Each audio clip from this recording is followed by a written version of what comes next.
It's been light out since like 9 p.m. yesterday. It's 12 in the afternoon. I'm melting. Hey guys, welcome back to my channel. If you haven't done so already, please hit that subscribe button. In this video, I'm taking you all with me to speak on a panel at the Connect the Dots event. But before we get into that, of course, I faced some obstacles and hiccups along the way because it's Ghana. So stay tuned and watch this entire video to see how I overcame it all that I have to go through. In my mind, if you're charging dollars, there should be no, in Ghana, there should be no inconvenience. I'm melting. I have a panel to speak on this evening. I cannot take a shower. The water isn't flowing. And again, I understand this Ghana, but you can't be charging dollars, and this is the experience. This is the biggest thing I say when it comes to people charging dollars in Ghana. You cannot compare the two, because this would not be my experience in America where I'm paying USD. It's so hot, y'all. It's not even funny. Like, I couldn't even sleep last night. So I have a generator, and I'm waiting for that to be delivered to my place. I have to get my own generator. Luckily, I had one. But it's still just like, if you're charging in dollars, again, a generator should have been standard. And I put that blame on myself because when I was looking for a place, I'm like, I need a place to live. What is that? We don't have no Con Ed. You gotta find an electrician. I do not like having a problem without a solution. So now I have to sit here. You see the sweat on my face. I have to sit here and find an electrician. That's another thing. When you in Ghana and you're renting, it's like you own the house, but you don't own the house. This is so annoying. And it's time is ticking. It's almost 2 o'clock. And I have to be at this place for 5 o'clock. And I still can't bathe.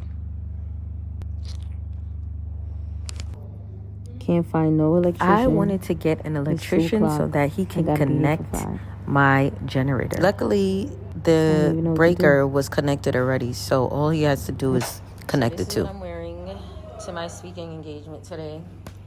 And look how it literally blends in with my bed. So it's a pants set I got from Century 21 when I was in New York. I don't know what to do, y'all. I need to go and bathe my skin. So that's what I'm about to try to figure out. But y'all like my outfit? Bar. I'm so glad they brought Century 21 back because look at the original price. And look how much I paid for it. Like, what?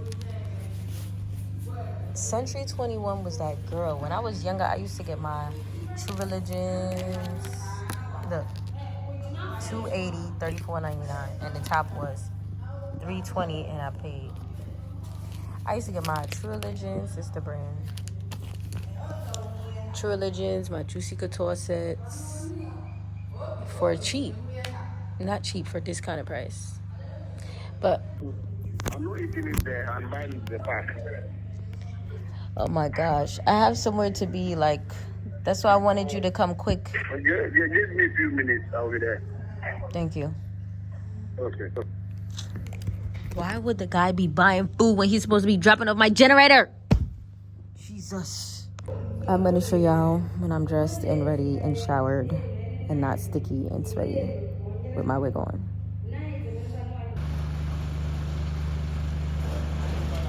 Y'all, look at my shirt. It's like I'm breastfeeding with no child. This is a shame. Add my YouTube again. So the other day, my video is on your phone.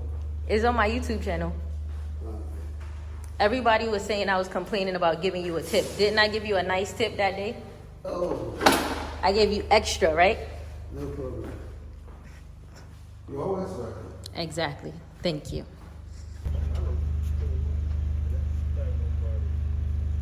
These are the same guys, because when you get good service, y'all was all talking about, you American and you complaining about a tip. Shut up. Like, I always tip. Period.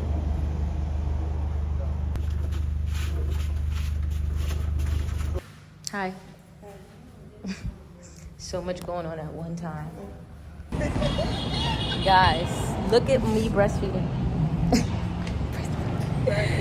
Oh my God. All right, friend. Finally, after today's dilemma, we are on the way to the Connected Dots event. And that's just one thing about living in Ghana. Despite all of the hiccups and the obstacles, you just got to be a problem solver. Like, you just got to keep going. So here I am yet again, solving another problem, but looking like nothing I went through that morning. Networking extravaganza is where we have a panel of, we wanted people to come and share their experience, the successes, the challenges, the trends, etc., the experiences. I wanted them to share this with you all so that you could get an idea of people who are already in practice, doing business, to get an idea of what that experience looks like. Deijha Gordon. Deijha Gordon was born and raised in Brooklyn, New York, with roots in Jamaica and Guyana. She's an entrepreneur and built one of the first food trucks here in Ghana called Deja Vu's Jerk Cut. She's also an author of Trust the Process, where she shares her experience making such a bold move migrating from New York to Ghana. After her first visit in 2015, she knew that Ghana would one day be her home. And she did just that in 2019. Deijha has been successfully navigating and building a life and enterprise in Ghana, bridging cultures and inspiring others to pursue their dreams. Please help me welcome Deijha Gordon.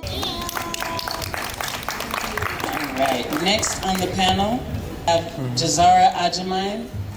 Jazara Ajamine is the Executive Director and founder of Vince Memorial Garden and Education Foundation, a nonprofit dedicated to empowering youth and communities through innovative educational, agricultural, and business programs in Ghana as a solution to address the problem of unemployment. She's also the founder of Jazara Fashion Academy and JTE Business Consult, offering expertise in business consultation, NGO development, and fashion design. Originally from Philadelphia, USA, Jazara brings over 25 years of experience in education, nonprofit management, and business strategy, having held roles as development manager, development director, finance manager, and executive director for various organizations, including PSPCA and Project Home. I'm privileged to travel to many countries before I first visited Africa.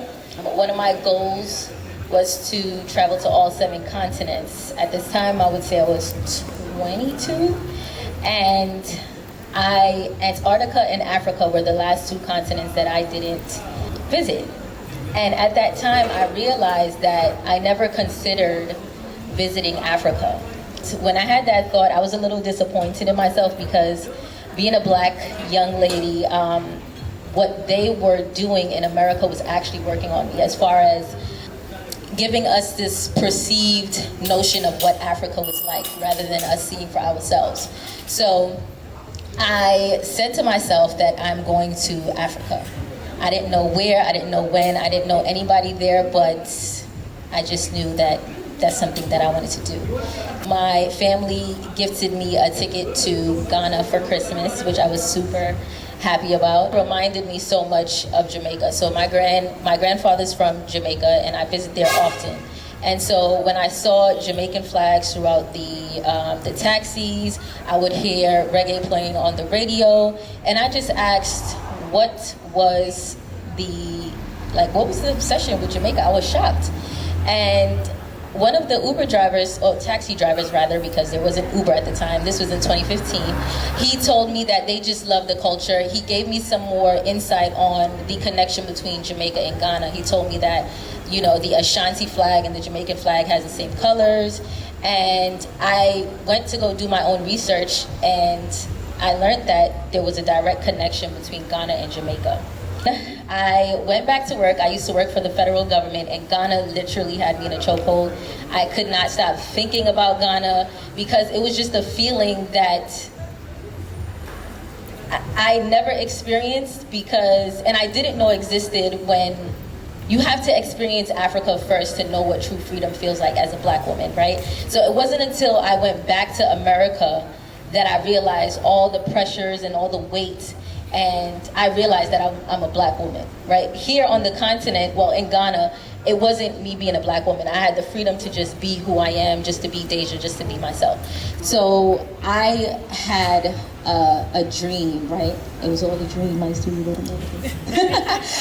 So I had like a vision when I went back to work, right? I envisioned a dream, I don't know, whatever you want to call it, and it was literally me at my grand opening of a restaurant, and my entire family was there. It was like a red dim light, but this feeling was so profound. Then Francis, to your point as far as adjusting to Ghanaian ways, so many people told me not to come and do Jamaican food in Ghana because why? Ghanaians love their wache in the morning, they love their banku, they love their fufu, but I still went against the grain, and I said, what can I do to educate Ghanaians on what Jamaican food is? Because if we can have Chinese food and we can have Indian food here, why can I do Jamaican food? So for me, what I did with my business, which was something new to the country, was educate and give free samples, right? So now, here, try this rice and peas. It's very similar to wache. And guess what? Every single time a Ghanaian try my food, they loved it, but they are scared to try it first because they don't know what it is. So instead of me adjusting to and allowing Ghanaians to stay in their comfort zone, right? Because we have to disrupt it a little bit, right? That's what we come here to do as diasporans. I don't want you to just stay in your norm. I want to educate you and let you know that this food is international. Everybody can have it, you can have it, and it's very similar to your food, and it's very good. Amen. And be able to share it as well. I mean, that's the most important thing, is that you're sharing something from another part of the world that's similar, you know, so why not? Yes.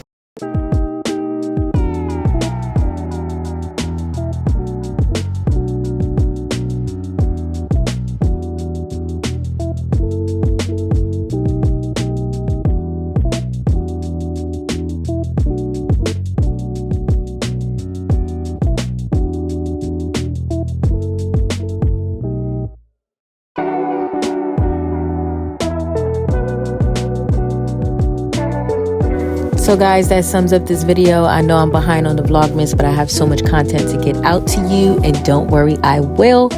And if you haven't done so already, hit that subscribe button, because you should just, like, why not? Thank you in advance. Bye.